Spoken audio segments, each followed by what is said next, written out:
Oh, yeah. Yeah.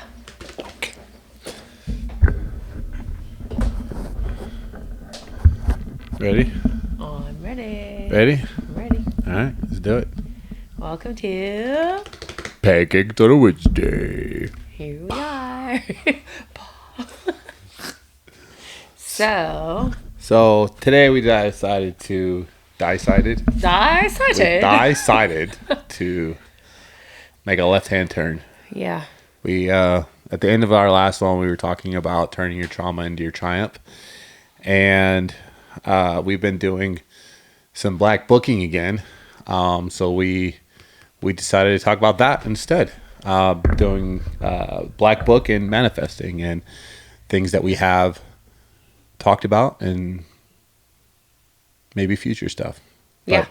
So maybe not though, because you don't talk about that. no. But we could talk about the process of. Yes. And I guess that's something important too. In manifesting, you want to be careful sharing because there's a lot of people that wish you not to make it. Yeah. And if you follow all the hype pages on Instagram, it'd be like, don't let nobody know you're hustling. I mean, it's super lame the way they say it, but it's true. It is It's lame true. how they say People it. who virtual signal and are out there, like, look what I'm doing. They're not really doing anything. Yeah, and there's really no reason to exploit your success and your growth because what really matters is the now moment. And speaking of the now moment, we were out building a tack shed. Tack shed. Yeah, a tack shed for the horse tack. That's closer and more convenient because we had so much to do on the ranch that we had it in the garage, and it's very, very inconvenient. Not in the garage, in my shop. Anywho. In my office. It's not In my shop. in your bear den. In my bear den. Yeah, well, it's called the bear den. The person we bought the house from had this little thing that he made in the Boy Scouts in like the 60s. And it's called the bear den. Is that when he made it? I thought somebody just drew it for it's him. from his Boy Scout days. Oh, I didn't get that. So I asked him if I could keep it. Yeah. And he let me keep it. So it's above the door of the They were office. really nice. In the shop. And we were out. First of all, we let our horses out to run around the property. We took our side-by-side in our truck and blocked it off. And I remember when I first met Corey, he had a Jeep that I hated. I wouldn't even drive. I wouldn't even get in That thing was so cool. Such a shitter. The only thing that was bad with that truck is that it wasn't four-wheel drive. It was a waste of money. That was really the only thing. No, it wasn't. Well, no, it was a shitter too. It wasn't a shitter. So it was actually ugly. a really nice Jeep Cherokee. No, it was a shitter. But anyways, it was a shitter. It looked like a shitter.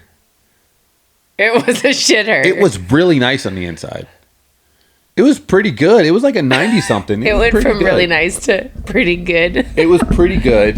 Anywho, it wasn't dream status. And No. anyway.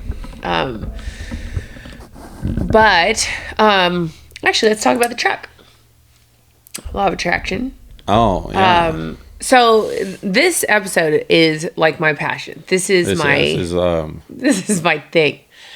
This is what she does. Yeah, it is what I do. And my dad is incredibly good at it, and he doesn't even know it. He does know it, but He does know it. He doesn't realize it, and he didn't realize it when he was doing it when I was younger, when he manifested the ranch that I grew up on.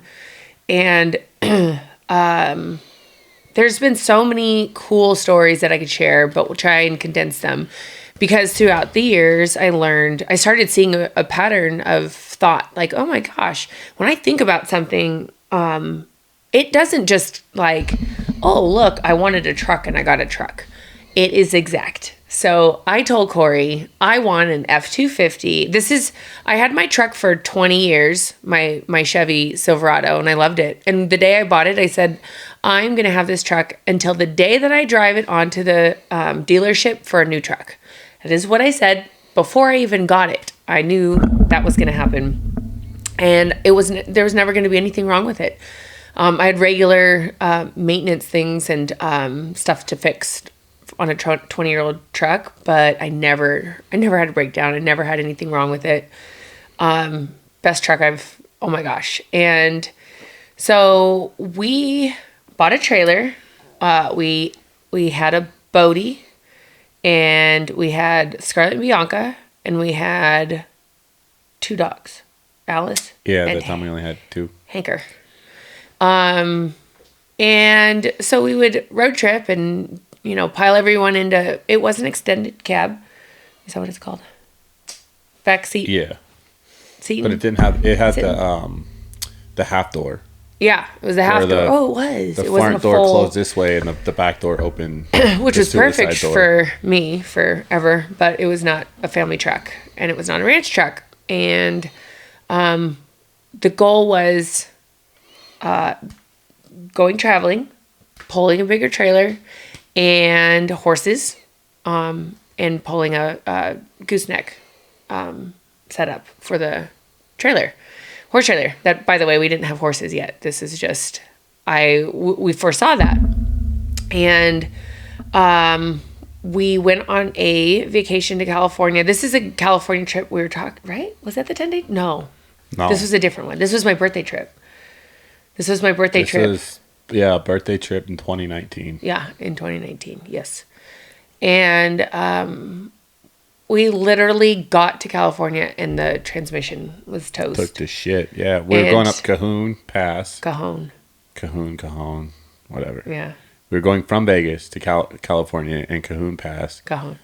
And that which big is still hill, like another 2.5 hours from Grammy. I'm a mechanic, and I didn't know that there was a transmission oil overheat light. And it came on, and I was like, what the fuck? I didn't even know that. Thanks for telling me. Yeah, that's what came on. So, anywho, we get to California. Coasted all the way to Oceanside. Just a couple hundred miles. Yep. But my truck I swear, it was such a gem, and it took care of us. It got us to the campground. It got us to Grammy's, and we were like, what are we going to do? And I said, I want a white F-250. We need that. It wasn't just, oh gosh, I want a big truck. I want a white one because we live in a dirty area and white is easier to keep clean. And I want a fifth wheel capability, and I want a, what are the seats? Bench seat. And he goes, they don't even make that anymore. Don't. And I was like, well, I want a truck that has a bench seat. Because we even went to look at the dealerships in Vegas, and we were like, hey, we want this, and this. Yeah.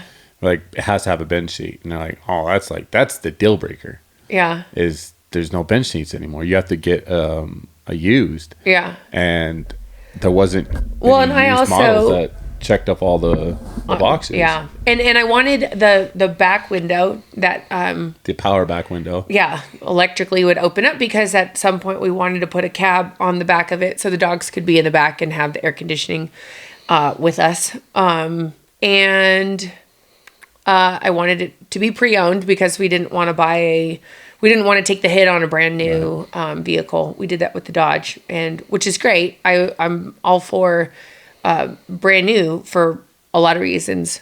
But we stole that Dodge too. We got a good deal. Yeah, we got a good deal. We got a great deal. But I just didn't. This wasn't even a financially in the plan. This was we need it. We need it. Yeah. We need it right now, like today. Yeah. And so Corey tried to fix the truck for 2 days. Yeah. Oh my gosh. For 2 days. It was pretty. And just everything wasn't working out. And that's the thing about law of attraction. If things aren't flowing, if they're not working out, you got to stop trying to fit a round peg into a square hole. Like, that does not work. It does not work. You can shove it and you can fit it in there. It still doesn't mean that it's meant to be in there. And it will not work. It will not work. Yeah. So I'm not one to... And that's one of my biggest lessons is I haven't learned that lesson yet. And I'm always like, look, it's not working. So let's. I'm like, hey, I have a grinder. I can make this square peg round. And I'll be like, yeah, and then it will fall out or it will break. And he's like, I'll definitely cut it wrong. I'll definitely cut it wrong. It won't fit. Still. No. It'll be an oval. It'll get in there and just, yeah. Oh, Well, man. that's when you get the 3-pound sledgehammer and just... Yeah, and he'll be like, I got it. I And I'll got be like, it. Oh my God. Oh my God. And my gray hair grows a little bit longer. But anyway, after 2 days of... I thought I fixed it. I just needed the part. It took 2 days to find the part. And I let him like do, because that's who he is. And he is very good at fixing things, and he's very mechanical. And I think that's hot as all shit. You go ahead with your bad self, honey. But sometimes I'm like, oh, he's just got to throw in the towel. And he's like, no. And I'm like, all right, I'm going to go enjoy my life, hang out with Grammy and do some stuff, and you be crazy. And then finally I was like, let's just go see what they have. Well, yeah, we took the dogs to the dog beach, and I was like, all right, I'm done. I don't want to fix it anymore. Let's just go to get a new truck. And you're like, okay, I've been waiting for you to say that. So we left the kids with Grammy, and we went to the dealership in Carlsbad, California, that I bought my truck from exactly 19 years prior. And we drive onto the lot, just like I had said, and it was done. I don't even know if they were able to start it to move it. It was toast. No, we parked it, and we told them, we were like, yeah, we just barely got here. Yeah. And the guy walks up and he's trying to do a spiel. I was like, look, all I want is a white pre-owned F-250. Do you have one? And he was like, no, you said, I want a white pre-owned F-250 with leather seats, a bench seat, a moonroof, and a power back window. And he goes, he's like, actually, we literally just got one like a week ago. And and she's like, no, you didn't. You're fucking with me. I was like, show me. I was like, I don't want to waste time with your sales pitch bullshit. Just show me and give us a good deal, or we're leaving. And I will call my mom and have her come pick us up. And they gave us a great deal. We got an outstanding truck with all, and I swear my grandfather, my Opa, was involved, because he could have something for 100 years and it would still have the new car smell. Like, no joke.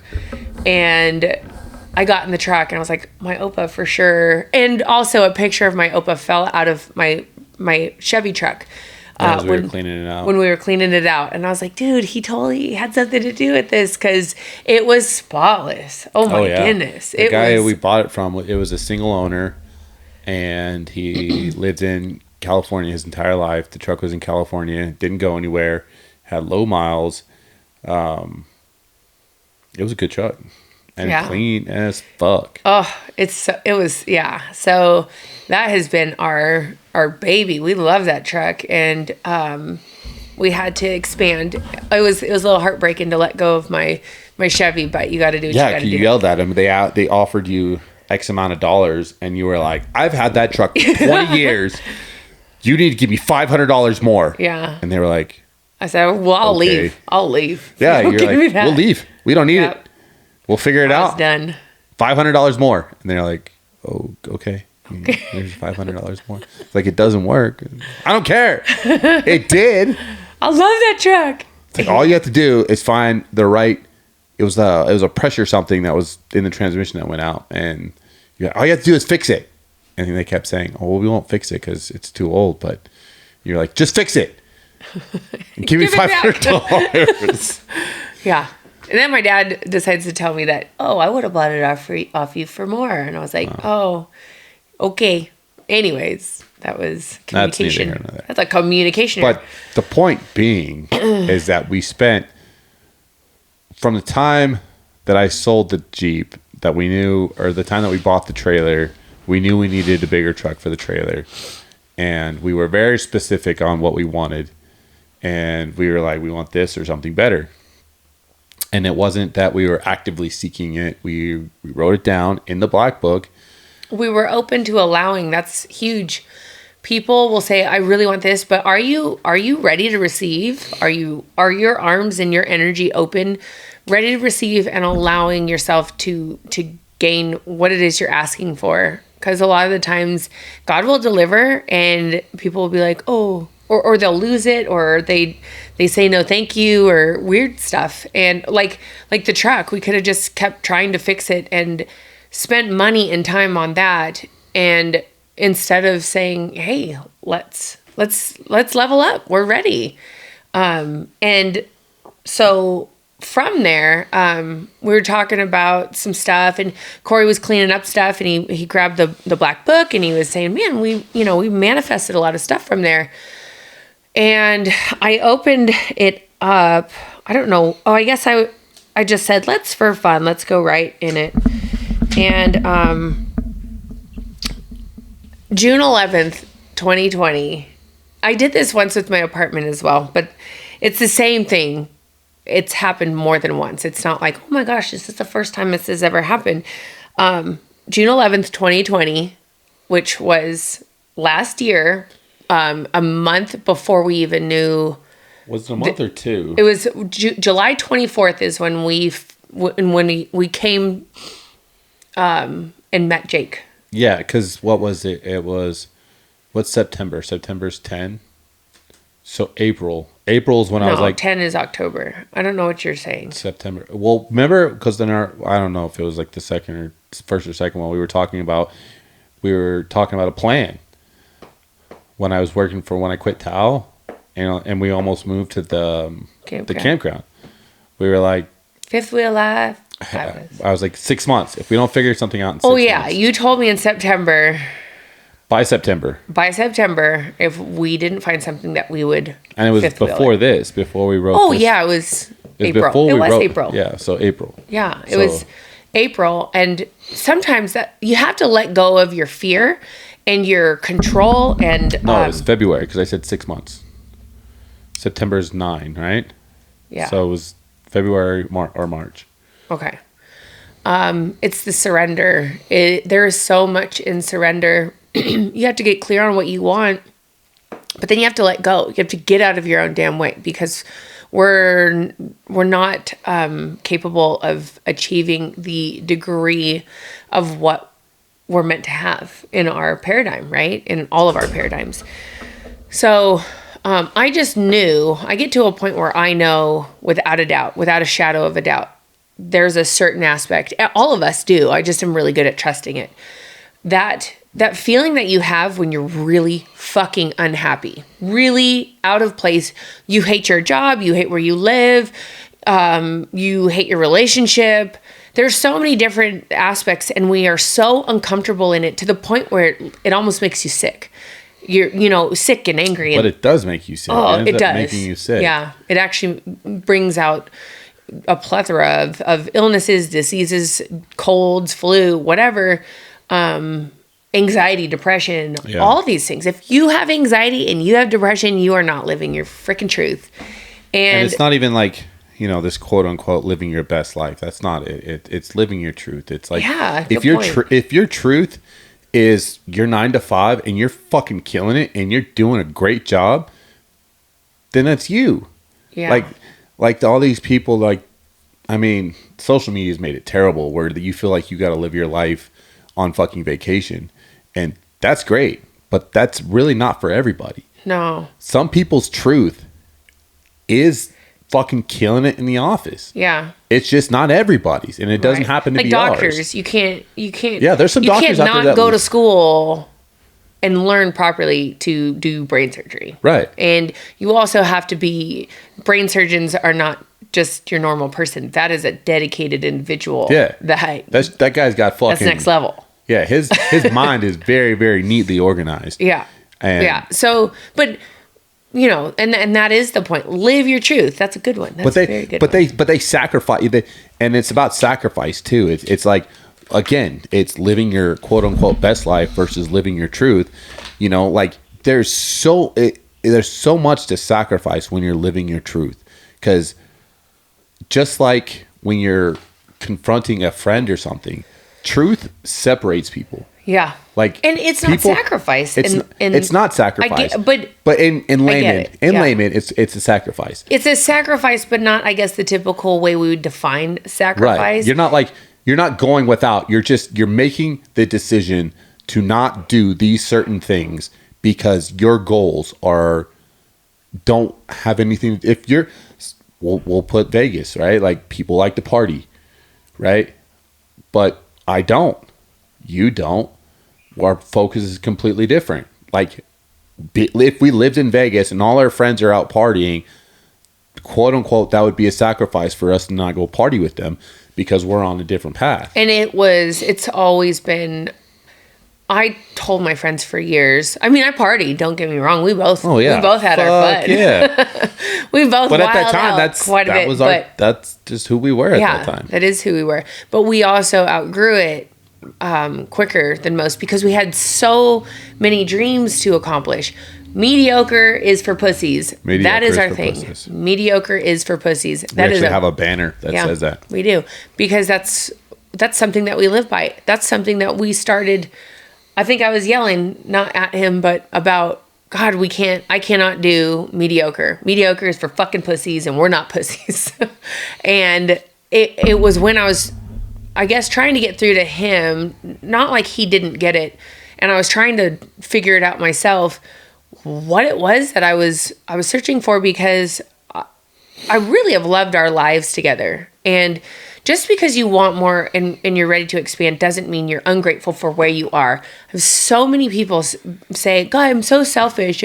I'm acting like, I'm not grateful. And I get stuck in that spot too. Like, just because you want to expand your life doesn't mean you're not grateful for the things that you have now. And unless you're really not. Because there's people that are just like, take for instance, people who cheat.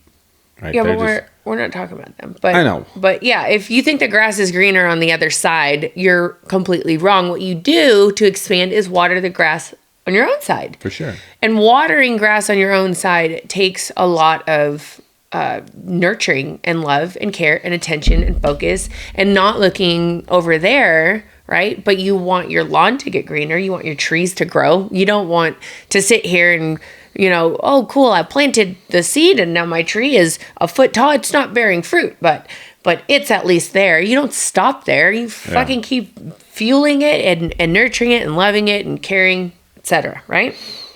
So June 11th, 2020, I wrote this, and we always do the Black Book together. It's not something I did by myself. I wrote, well, we sure have been through our fair share of knowing what we don't want and what doesn't work. So here we are. This was a space of decent frustration. I was hot because it was summertime. I didn't want to spend another summer in... And we were 6 months into all the bullshit. Oh, yeah. Mask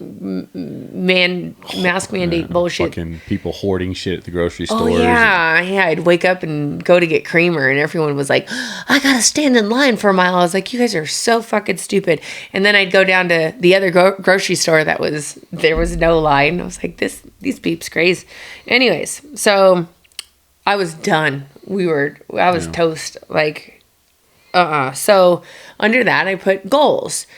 So we were shifting the energy, and we would talk about what we were grateful for in that moment, even though we were so ready to shift out of it and expand, health. And that's when we'll talk about the trauma to triumph, because, hi, buddy. We... Yeah, you did, buddy. Yeah. Bodie came in to say he just sneaked in on us. Hey, bud, go in there. Sissy's going to turn on cartoons, okay? Sissy's not home. Where is she? She went with Taylor to the mall. Oh. Hold on, buddy. Right. Sit with us for a minute. Okay, so... Come here. We are giving gratitude for that which we do have, which is always each other. We're always grateful that we have each other, that we're healthy, that we have great kids, that we have great life together, that things are unfolding harmoniously, right? And so we put goals. And I read this morning, and I was like, oh my God, I can't believe. Yeah, it was pretty good. I cannot believe that this was written before we even knew this place existed. The first check mark is ranch home on horse property. Check. Abundant campground. Check. Corey is a firefighter. Not only is he a firefighter, he was made a fire captain. Check. Thriving, healthy, and happy. Yeah, we're doing damn good. And again, Corey tried to die a couple of times. And then my energy has been so worn out because of a million things. And that's the other other podcast. But the kids are great, having amazing lives, friends and opportunities. The next check, and it's incredible the opportunities and everything that's been unfolding for all three of the kids. Every one of the kids has been able to live exactly how they've wanted to. Yeah. Everything that the kids have wanted has become, he's looking at himself, the forefront of our expansion. Dream home, which is where we are. Dream pool set up in our dream backyard. Trees, grass, and fun. We do not have a pool. Currently don't want a pool. But we have ideas for a pool. We do. Where we would want to put it. And it's not an average pool. And there's no way someone would have built the pool that I want. For sure. It is not. No. It is not normal. So I'm grateful for that, because we're going to be able to situate it the way we want to. We have a very green backyard with tons of trees. Yeah, and even the two pastures, the one up top and the one down here, because we got to burn when we first moved in, which was pretty cool. If you live in a rural area, you get like a burn permit, and you're allowed to like burn stuff in your yard. Corey loves that. Oh my God! So it's probably a half an acre, the one up top. Yeah. It's about a half an acre, and Samantha and I went and got a blowtorch, and a blowtorch and a hose, and like not just a little blowtorch, like a mega super crazy one, and went and just blasted all the dead weeds and everything. Let him chill. He's fine. I'm gonna put trucks on for him. So, for those of you not watching on YouTube that are just listening on podcast, our 3-year-old woke up and he likes to hang out with us because we're pretty cool. So yeah, we're his besties. Okay. Self-sustaining property. I have been wanting that, and we have a sectioned out space for our garden. We have chickens on site, and we have cows next door. We did buy half a cow. And we're not vegan. We have been vegan in the past. It didn't work out for us. But we are about eating clean and eating not factory farmed shit. And it's not only that stuff is bad for the environment, it's also really heavily it's bad on us too, because toxins and hormones when chemicals. they pack all those animals in together, man, they build up that cortisol. I mean, they're so stressed out and they're treated so poorly. The cow that meat we is actually poison, basically. Yeah, it is. Meat is poison in that environment. The cows that we bought, the cow that we bought, is on acres of land, and they just play and have grass all day. And they get killed one day, and that's a part of life. And I wouldn't mind being one of those cows if I came back. Well, we're going to buy a half a cow from our neighbor next year. Yeah, that's actually what I was talking about. But we did buy one this year from a beautiful farm that we went out to, and it's quite an existence. And the meat does taste different. Like I said, we have our own chickens. I usually can't eat eggs. They make me throw up. I can eat our eggs. I've been eating them fine. Anyways, greenhouse. Oh my gosh, we have a huge greenhouse that has raised garden beds, like 14 of them. 14 all throughout with a I just have to redo the water system. Spritzer system up above. And faucets in each. Yeah, each one has gosh. We have culinary water, which is our drinking water, and then we have secondary water, and that's another thing. We have irrigation water for watering purposes only. Yeah, for our property, for our greenhouse. It is not the same cost as our house. It is a different water source, which is outstanding because it's not breaking the bank just to grow pasture. That's huge. Yeah. And that was one of the things that we had stated to our real estate agent, that we need water situation, whatever it's called. So we have a beautiful greenhouse, and we have a beautiful space outside that is, we're going to fence it off So we'll have outdoor and indoor vegetables growing.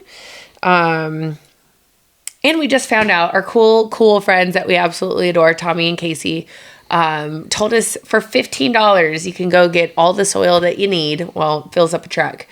It's like these little things when things are supposed to happen, it's stuff like that. It flows. And you put your energy into it, and then you're like, you make it a little spirit bomb, and then you let it go, and then you can't So my problem when it comes to manifesting is not my problem. This is my lesson. Not my lesson. This is my process. My process is different than Samantha's. My process is I kind of fine tune the world around me to get to where I want to go. And it has worked. It just, that road for me makes things so very hard. Because it's I'm trying to force it instead of, but at the end of it, yeah. But at the end of it, when I'm like, fuck, I'm done. And then I get opportunities. Yeah. Like when I lost my job in 2017, and then I tried to start my own business, and I was trying to get clients, and I was going to meetings all the time. Oh my God. All the time. And I kept asking him, like, why are you doing this? I had 2 clients that kind of floated us through the not having a real job. Time. Not that it wasn't a real job. What the heck? That's more real than... I didn't work for somebody. Yeah. And I worked for myself, and I had 2 clients that floated us through until I made it to Tao. And I went to interviews and meetings all the time. It's because this was my process. I'm going to make this happen. And then one day I was like, I'm so fucking done. I don't know what to do. I don't want to do anything anymore. And I'd actually interviewed for Tao in late 2017, and they never responded to me. Yeah. And I ended up finding out when I finally got hired that they got rid of that position that they were hiring for, but they just never told anybody that interviewed for it. And everything like that happened. It was just so weird. Nothing was working out. And then finally the senior digital marketing manager position came up, and I went in, and I was like, I don't know what the fuck, man. I just want to work. Here's my qualifications. Take it or leave it. And the VP or the director of marketing was like, cool. Was like, cool. I was like, why haven't we hired you before? And I was like, fuck, I don't know, bro. It's like, I've actually applied here twice. And I've interviewed twice. But because I was like, this is what I'm going to do. I'm going to robot my way through it. And the universe won't gift you what it is you're asking for when you are trying to force it. It will not happen. You have to keep learning lessons. When he was in the hospital, literally dying, I was like, motherfucker, if you don't sit there with your, did I not say that?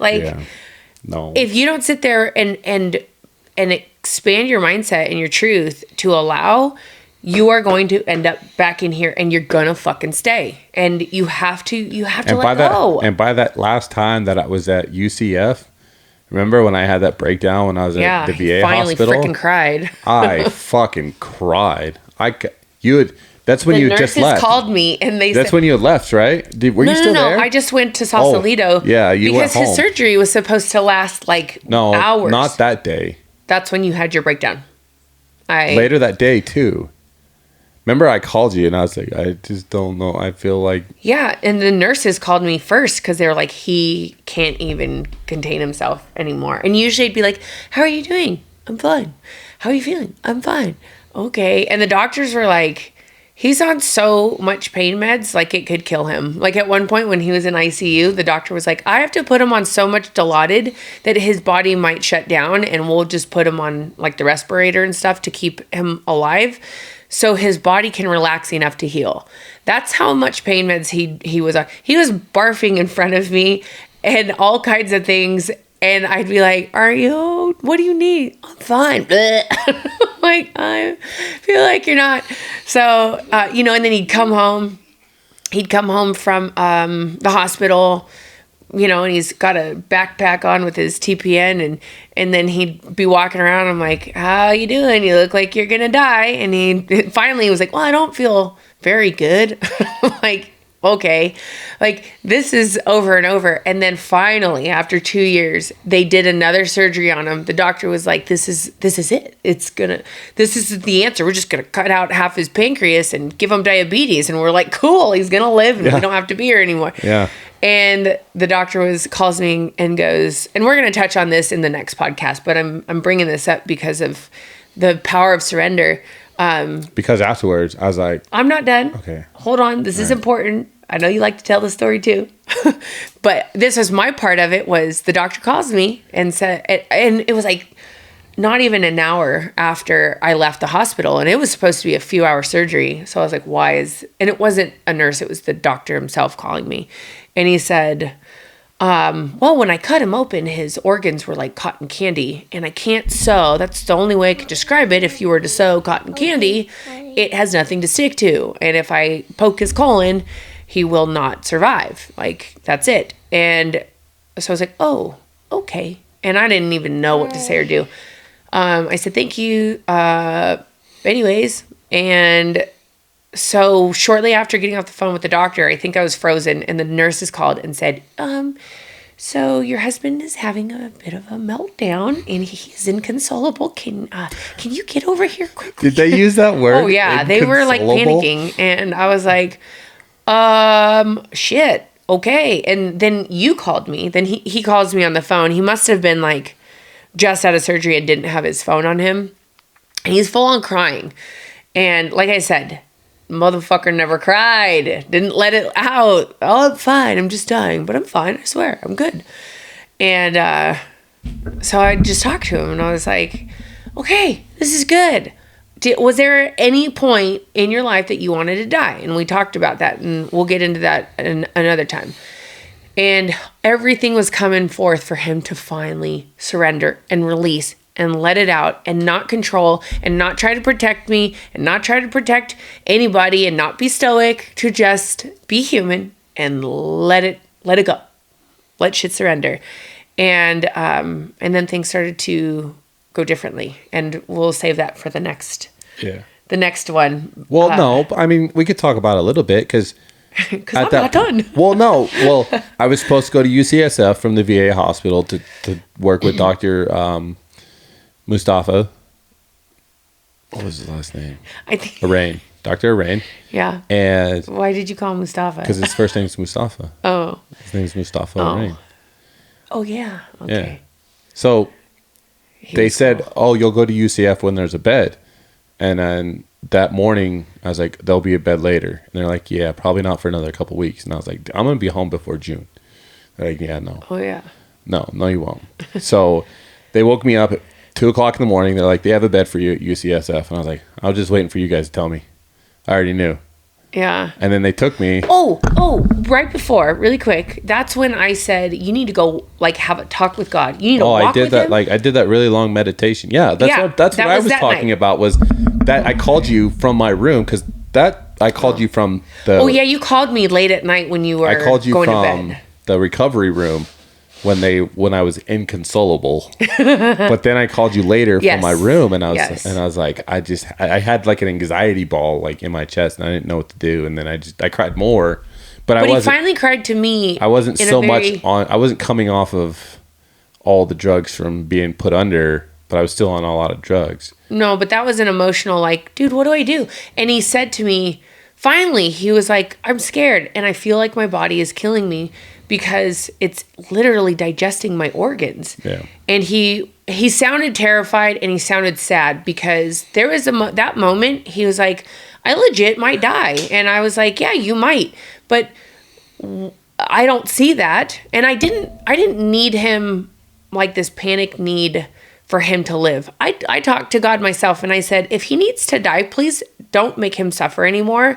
And I will figure it out. I will figure things out with the kids. I will figure out my life. I need him to be in a peaceful place in his heart, in his mind, and in his spirit. So I had my talk with God. So he calls me, and I said, you need to talk with God, because there's so much like stored up. And it wasn't like, oh, I've been in the hospital for a long time. I'm talking about for life, from childhood, from traumas that he had swallowed. And we all have swallowed. You know that if you're listening to this, you know, if you're not sitting there right now with a big old ball in your chest, in your throat, because we tend to swallow all our hurt feelings and our pain, and we're big and strong and all this stuff. And he said, I think my body's I'm scared my body is digesting. There was, who was it? I think it was Andy Frisella's podcast, and they were talking about, what is real toxic masculinity. It's not people like me who are alpha. Yeah. Right? It's not us who are going out there and like working out and doing all this stuff. It's the people who are like, you can't cry because you're a man. Yeah. That's toxic masculinity. Yeah. Like just being a dude who likes to work out and is pretty aggressive and aggro and all those things. That's not toxic. Really, it's ego. Ego is the toxic masculinity. But like, and I mean, that was how I was raised though, is like, dudes don't cry. Yeah. A lot of dudes my age were raised that way. Dudes don't cry. Plus I was in the military. Dudes don't cry. And you didn't have a communication outlet. Yeah. To talk about things. So I said, what if your body isn't digesting your organs, but what if your body is actually digesting all the toxic emotions that you've swallowed for so many years, and your body is actually saving you from all that garbage, and it's getting all this fluid and all this stuff that is building up. It's actually getting rid of it. What if your body is renewing? What if your body is healing itself? And then he was like, oh, yeah, okay. So he started to see and visualize and execute, visualize, prepare, and execute that mindset that, you know what? My body is working for me, because your body wants to live. Your body wants to be healthy. Your body is literally dying to be healthy and thrive and live. So that he was like, all right, I feel a lot better. He was a lot more grounded. He was centered, and he went on this meditation trip, and he calls me in the morning. He's like, I talked to God. I went on a walk with him, and I talked to God. Like, we figured it out. And I was like, I'll be home in June. I'll be home before June 1st. And I was like, because later that night I got moved to UCSF. Oh yeah. After waiting, and then I told the UCSF, it's like, I'm gonna be gone. It was Friday. By that because they time, kept moving my surgery even at UCSF like days out. They're like, oh, the doctor doesn't work on this day, and I was like, well, that's fine, because I'm gonna leave on this day. And they're like, yeah, probably not. Yeah, the nurses thought he was so cute. Yeah, they're like, oh my God, he's on so many drugs. He's so funny. He's so cute. So cute. Yeah. 155 pounds. You're so cute. I was like, no, I'm not. I'm going home. I'm done being here. I was like, I talked to God. I'm over it. I'm done. I'm out. Surrendered the ego, and he told me, he was like, I'm gonna come home on Friday. I'm gonna eat something. I'm gonna come home, and he couldn't eat. He hadn't eaten in 6 weeks. And he said he was going to eat, and he was going to come home on Friday. And I was like, whatever you fucking say, I believe it. I so believe it. And Thursday he woke up, and I've already had my surgery. Yeah. And the travel nurse comes in. She goes, hey, I have some good news and bad news. And I was like, hit me with it. And she's like, the bad news is we can't fly you home, because they were going to fly me home the next Monday. She's like, we can't fly you home next Monday. And I was like, all right, what's the good news? She's like, we can fly you home tomorrow. I was like, which was Friday, which is when he said he was leaving. I was like, I fucking told you. I told you. So everybody was like, oh my God. And all the nurses But he calls me and he goes, I ate a burger and it didn't hurt. I'm fine. And I was like, you ate a burger? He's like, well, I had a bite of it, but it was like a whole burger because my stomach's really small. But yeah, I ate the whole thing. I had a burger. I had I had a half a burger, like 2 French fries, and like 2 Pedialytes. Ooh. They were so good. Yum. They were so good. Yeah, so he was excited, and then he came home and had a detox from Dilaudid pretty aggressively. But anyways, so there's that mindset, man. Law of attraction, the mindset, the manifesting, it works. So we're halfway through the list. So we were on the greenhouse, and then the other one was fun environment for friends and kids. And we have like a little wonderland back there. Our friends come over and they can, ride the motorcycles, the ATVs, the horses. Yeah, we have a trampoline back there. It's just the beginning. Like we still have a ton of stuff to do to really complete all that. But it is so cool. It's a forever project. It is a forever project. But it's awesome. It's a forever home. I mean, that's what is. we were looking for. And it's so fun. Infinite wealth in all departments of life, which we've kind of fine-tuned that, and we'll talk about that another time. Our success will be inspiring to others, which this is what this podcast is about. This is our give back. Yeah, we don't want to be successful and then keep it to ourselves. We want people to really understand that this is for everybody. It's not like our parents, all sat there and built up ranches and then handed it over to us and, whatever.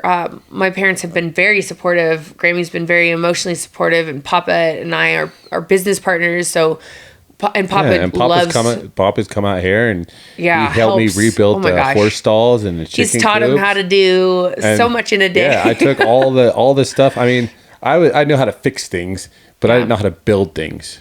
And he helped me with building the overhang for the horses and then the chicken coop. And so easily. And then I took that and applied it, and I just built the tack shed. Oh my God. With all that. So Papa taught him all this stuff, and then now he's like a builder. Yeah. Even though you told me he got 2 weeks ago. He got so mad at me. I was going to build a fucking doghouse for the dogs, and you're like, do you have an idea for the doghouse? And I was like, yeah, I have an idea. Head. And you're like, do you want to like put it like a blueprint? And I was like, well, I kind of got it in my head.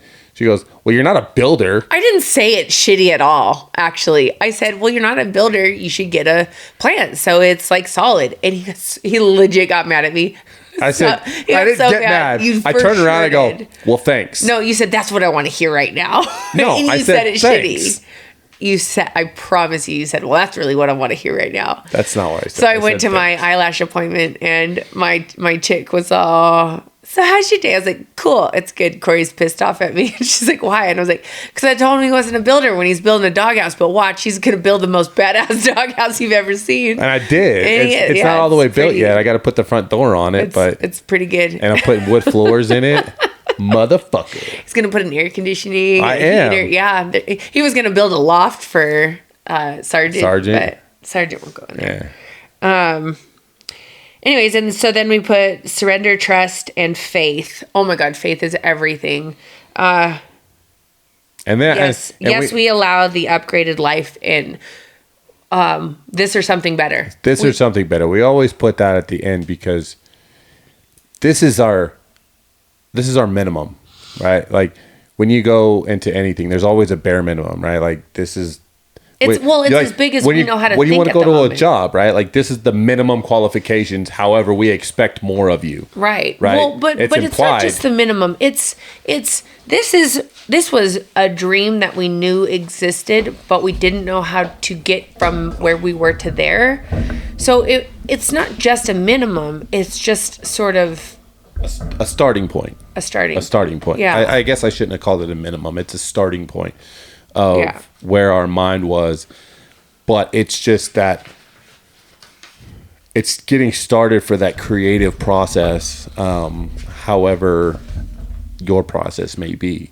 Right. This is ours, and it's worked out so very well that we're able to sit here in a home that we purchased on land that we manifested with horses and dogs running around everywhere and a huge arena with fucking quality sand in it and 2 pastures and had we sat there and been like, okay, let's iron this out and figure that out, and we have to do it like this, we have to do it like that, there's no way we would have overwhelmed ourselves and then said, okay, this is it's a little out of our league.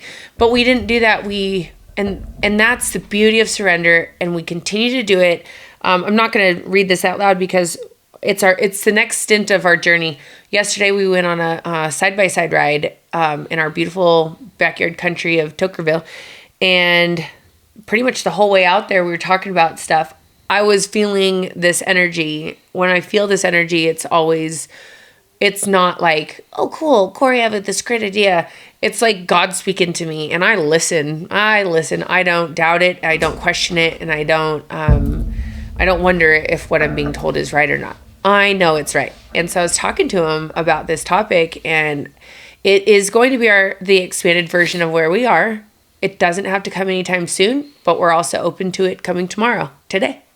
But it's funny because we were talking about it and going on this, thinking about how we met and all these things. And I flipped to the previous page, and it's all saying, and actually this one was from 2019, and it's talking about what we were talking about yesterday. And so we've been continuously wanting to manifest the same thing because it's in your paradigm. It is in your, it's your truth. It is your truth. It is your truth. And we have different paths that we can take throughout our lives. But I was talking to my dad about our campground, and we're all about a very, like OK Corral, Tombstone, old country Western style of everything.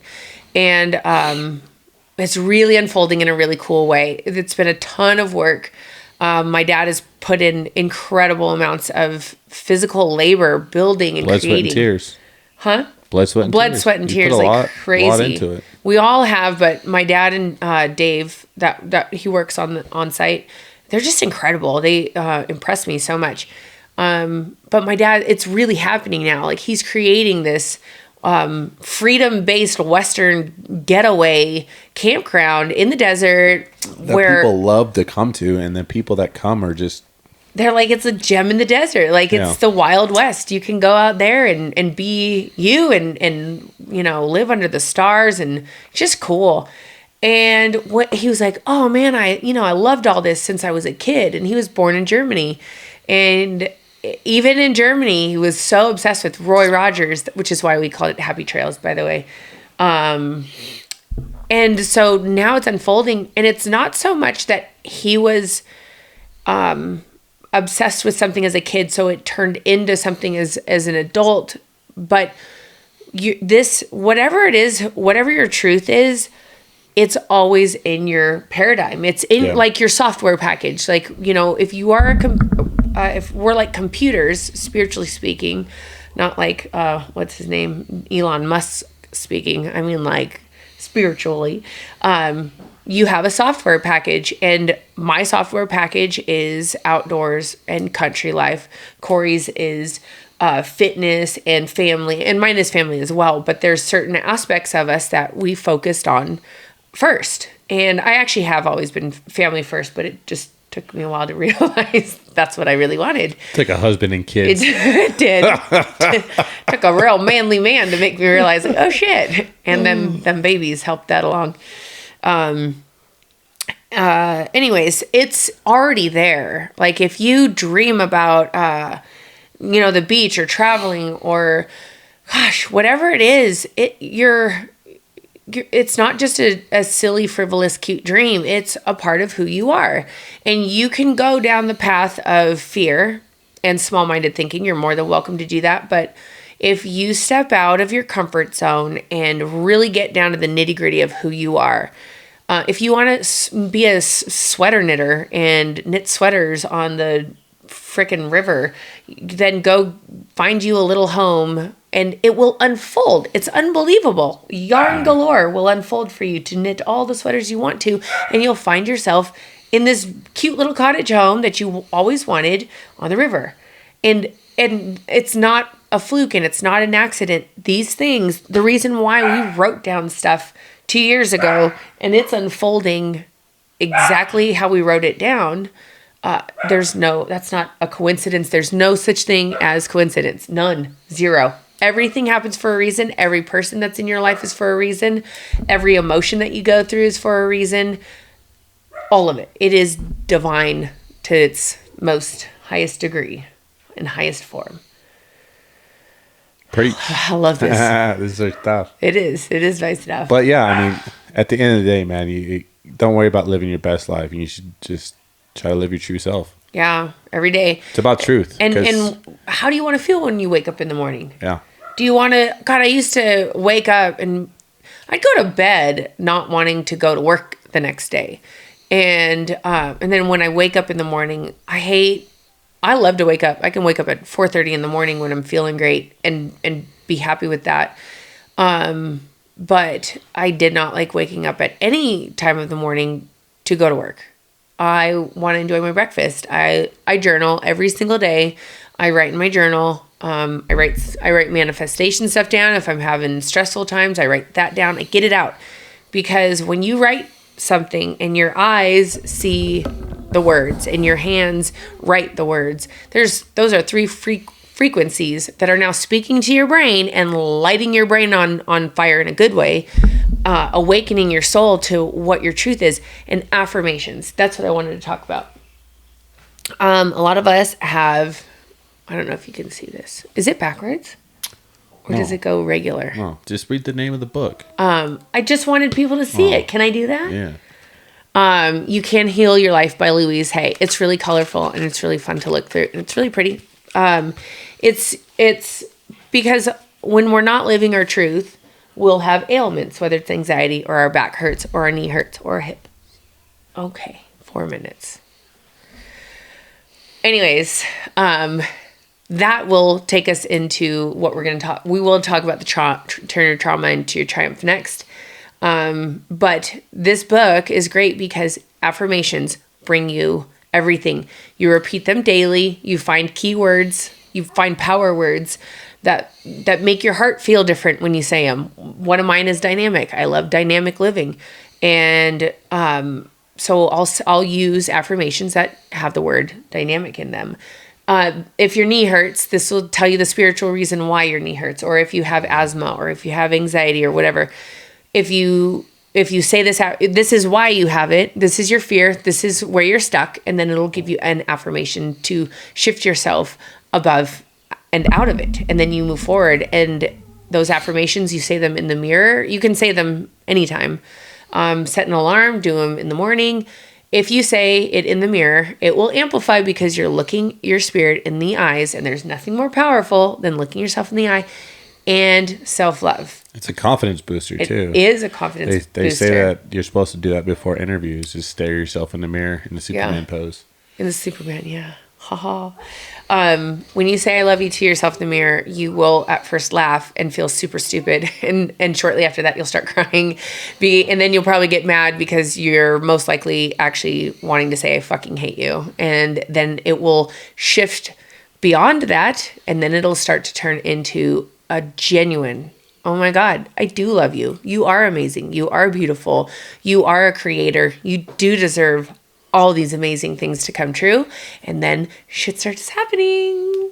Yes. And that's when beautiful stuff happens. It does. It really does. And we're going to probably have a lot more episodes because clearly this is my baby. This is energy work, frequencies, law of attraction, manifesting.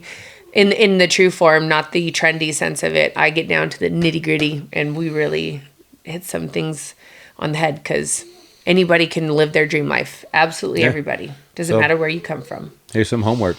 Write down some stuff. Yeah. Journal. Write an affirmation. Write an affirmation. One affirmation. Say it to yourself. Tell yourself you love you. And say I love you in the mirror. Look yourself and mean it. Yeah, and mean it. But that was good. Yeah. So pay it forward. If you like it, share it. If you don't, share it to somebody else. Share it anyways. If you want to talk shit, talk shit. That's cool. Just make sure you share. Yeah, that's it. And there'll be more of this because this is Samantha's thing, and I'm still learning, and it's a great process. It's an ever-evolving process. It makes life fun. It's supposed to be a game, you guys. It's supposed to be a game. It's supposed to be fun.